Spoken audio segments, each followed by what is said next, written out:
save as and make that a new document. Take a break to read it like a reader. A sort of grammatical pass through. I totally recommend getting an alpha reader. Get it through somebody, whether that's paid or free. Get a hard copy to proofread from. Leave so much extra time than what you think you'll need for editing. So you need to be prepared for change.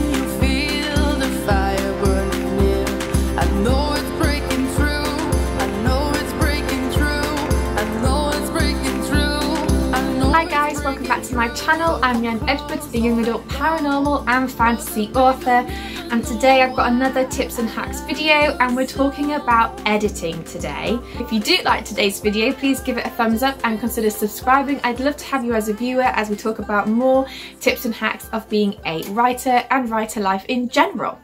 So editing, probably the bane of people's lives for a lot of authors, right? I like some aspects of editing, but not all aspects of editing. So let's go through some of the tips and hacks that I've learned that have helped over the years. So the first one is linked to the last point in my last video about drafting, and that is each time you do a major draft or rewrite or an edit is to save as and make that a new document. A couple of reasons for this. One is that as you go through all the different drafts that you do, you can sort of see your progress, and that's really quite cool to see. But also, if you delete something and then later think you need it, you can then just go back into an older version and pull it over. That saved me quite a few times. And I even did say in my last video that I actually have used this. So for the first third or so of Deceived, I actually rewrote. Based on sort of like beta feedback and stuff like that, and I'm actually now using that as the basis for my short story that's going out to my newsletter subscribers for free in May. So I already had that written and used, and I really loved it, so I thought, why not use it in this way? But if you are interested in my free prequel short story, go and check the link down below to sign up for my newsletter, because that story is going out in May to those subscribers. My next tip, tip number 2, you may have heard this one before, but when you finish your first draft, take a break. Even if it's just for a couple of days, but really what you want to do is sort of reset your brain ready to start edits. And I think if you dive straight in, you're still in that creative mode and you're not in the right mindset. You're not going to see the wood for the trees, as it were, because you're still stuck in the manuscript rather than having a break and coming back to fresh eyes. So I always recommend taking a short break. The next tip is something that I do religiously, is that when I finish the first draft, I take a couple of days away at least, sometimes it's quite a lot longer, but then I send that draft to my Kindle or to your e-reader or whatever you use. But the reason I do that is because I want to do a read through, and I want to read it like a reader. Because if I was to read it on my laptop, I would edit as I go, and that's not the point of this read through. This is to get that big picture idea. You can make a few notes maybe as you go along, but really I'm making more mental notes in my head of the big story structure. Does it make sense? Does the character arc make sense? Are there subplots that I can add in here or strengthen that are a bit weak or that aren't there yet? Are there subplots that need to be taken out, for instance? And you can only really get those kind of answers by reading the whole thing in one go and focusing on the big picture, the whole picture. So now I'm sort of going to go through sort of the order that I do the edits in, which will hopefully give you a few tips and hacks of how to edit yourself. But after I've done that big structural edit, after my read through, I then do a sort of grammatical pass through.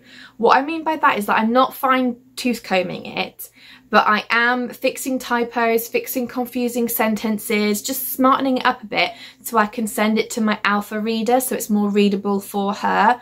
Now, she knows this is very early on in the story process, but you want your alpha reader to be able to get an idea of the plot and the story, and if they're constantly stumbling over paragraphs that don't make sense or loads and loads of typos, obvious typos, then it can be hard to sort of digest the story itself. So after I've done my big structural edit, I normally do another pass through where I'm specifically looking for those typos, the grammatical errors, things that jump out to me, confusing sentences that need rewritten, that sort of thing. And so my next tip is alpha readers. I totally recommend getting an alpha reader. This can be like a friend, somebody that you trust, another writer, somebody that you trust to help develop your story to the best that it can be. So your alpha readers are sort of the first people beyond you that have eyes on your story. Now, these people, these aren't beta readers, okay? So your beta your beta manuscript is one that's a lot closer to publication than your alpha manuscript. So they will help with almost the same thing that you did that first time round, so that big picture overall thing. Are there any subplots that you could add in? I'm not sure about this character, can you let me know how they're working? And they can help you develop the story and the characters even further when you've had that extra set of eyes. Okay, so the next thing I do that you might want to follow is after I've done those major structural changes based on that alpha feedback, I have another run through for typo, spelling, grammar, consistency, because I want to tighten it up as much as I can, ready for betas. And again, the same sort of principle for your alpha readers. You want it to be as readable as possible so they get the best idea of the book. Of course, your beta readers should be expecting some errors, because I would not recommend getting any sort of like copy and line edits done before betas, or at least your first round of beta reading, because if you end up changing whole sections of your story, you've sort of wasted money on that editing that you then didn't need, and then you probably will need another lot of editing to like offset the new stuff that you're writing, if that makes sense. So some people do several rounds of beta reading. So what I'm saying is that after your alpha readers, you do want to keep doing several edits, your structural edits, and then your version of like copy and line edits, okay? Because you're trying to make it as readable as possible each time. But I only focus on those sort of edits after I've done a main structural edit, as in the story plot line, because things can change all the time. And then I'm just focusing on one thing. I'm focusing on story plot, character plot, and then I'm focusing on typos, grammar, consistency, tense, because I'm not very good at tense. And they're two different parts of editing, and I think it's important to keep them separately. So don't try and do two at once, because when I did that, I don't think I did either one the kind of justice that it needed. So I always try and do two major run-throughs every time it's been through a set of readers. Okay, so the next thing is to talk about line and copy editing. Now, this is really tricky because it depends on what type of editing you want and how much you can afford. I've done some videos before where I actually use Fiverr simply because I can't afford some of the major editing packages out there. I'm not saying that they're not worth it, they are, and if you can afford that, I totally would recommend it. But you can find some good editors on Fiverr for a lot cheaper, and it's another set of eyes through your manuscript to help with that editing process.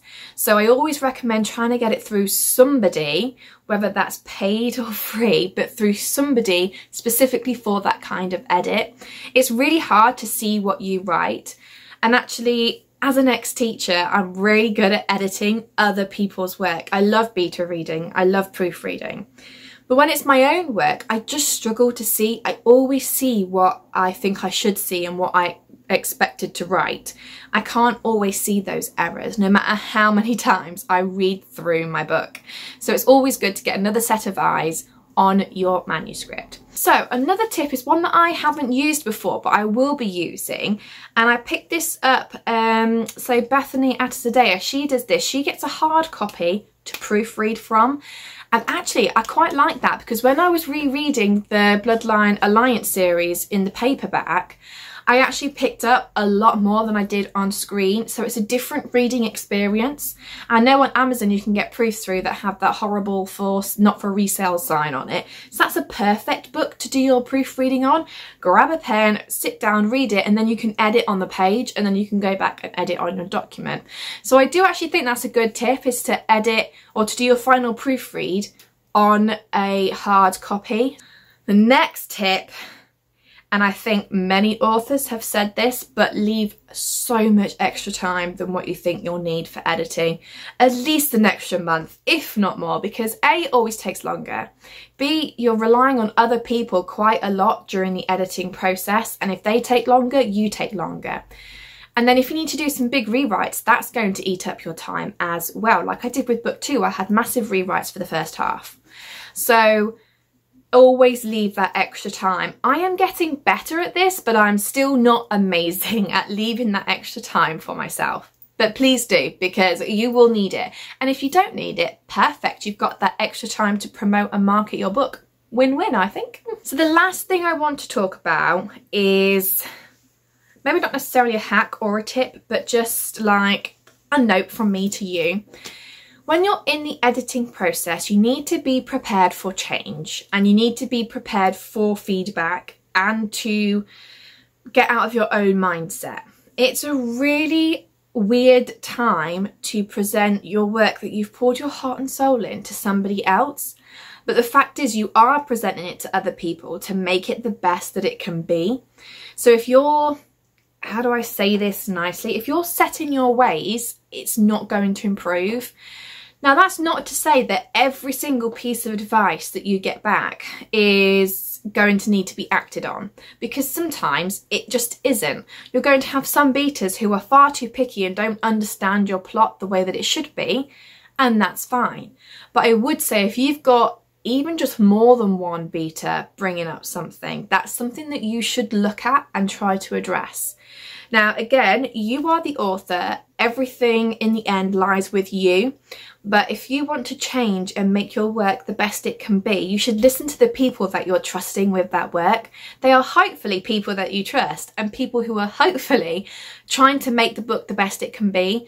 And when you find people you trust who are really good at delivering that feedback, that's wonderful. And I know in the past I've been quite nervous, and I went through Fiverr for a little while for sort of beta reading and developmental editing because I was just so scared of going elsewhere. So yeah, just be prepared for change and be prepared to make it the best that you can make it. You have produced this beautiful manuscript that from your heart and your soul, so let people help you polish it up and wrap it up in the pretty packaging and the nice little bow. That's what you need.